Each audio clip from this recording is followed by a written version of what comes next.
Hey YouTubes, it's your old buddy Magnum over here at Magnum Videos with Nosies, if you please, according to Nick Musaraka. I wanted to do something a little different tonight. I wanted to tell you guys a rather brief story that I thought you might enjoy. So, I hope you stick around.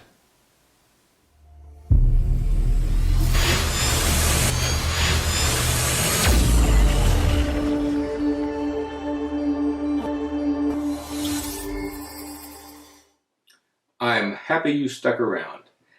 To begin this story, we have to go back to 1958.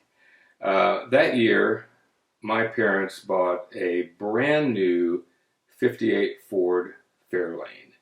It was light blue in color and a four-door. Not the coolest car in the world, but it was their first brand new car. Previous to that, we had been driving an old Nash from the 40s, I think. Anyway, he bought this, my dad bought this new Ford, and at the time, I went to the dealership with him when he was doing the paperwork on it, and the salesman asked him, "Do you want a radio and a heater?"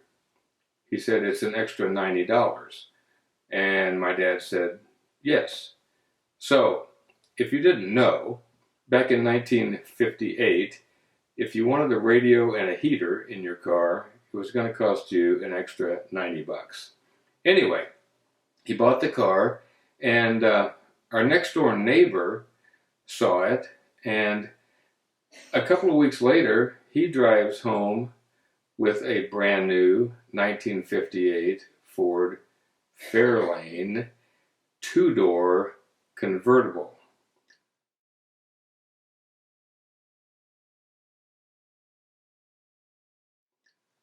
Red and white. Beautiful, beautiful car. And I think it kind of pissed my dad off a little bit.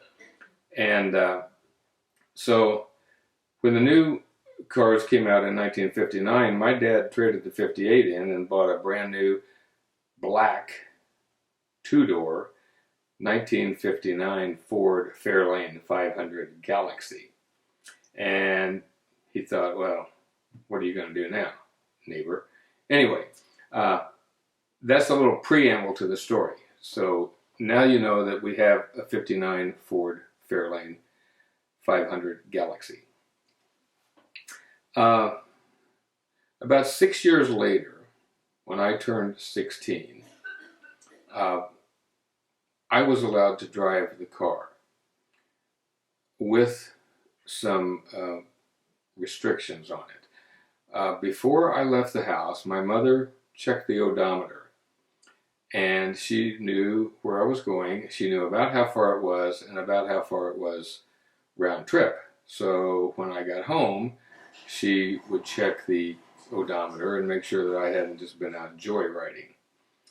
And that kind of put a damper on my activities for only a short time, because I was pretty resourceful back then, and I learned that if you drove the 1959 Ford backwards, the odometer would take the miles back off. So I spent a lot of time late at night at the United Supers grocery store backing around the parking lot until I got the miles off, so that it would appear that I hadn't gone much further than what I had told her.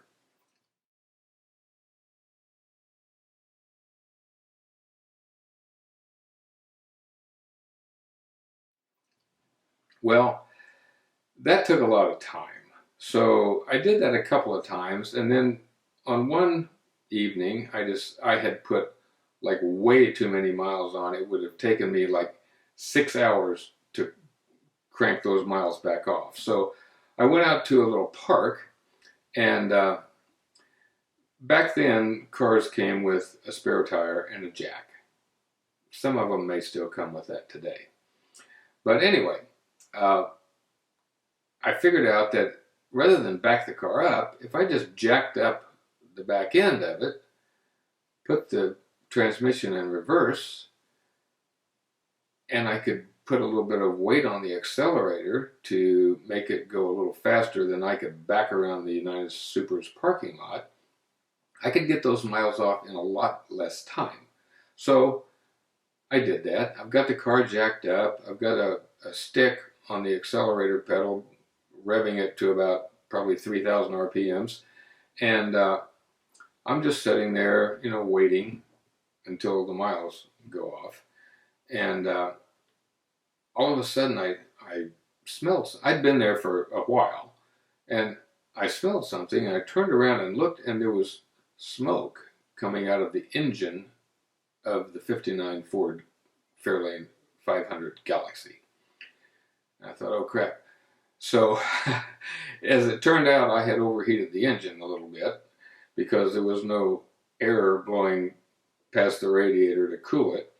So, and worse than that, I'd actually cranked off about 30 miles more than the odometer had shown when I left the house. So I was pretty much busted. I think, if I remember right, I managed to let the car cool down and drive it home.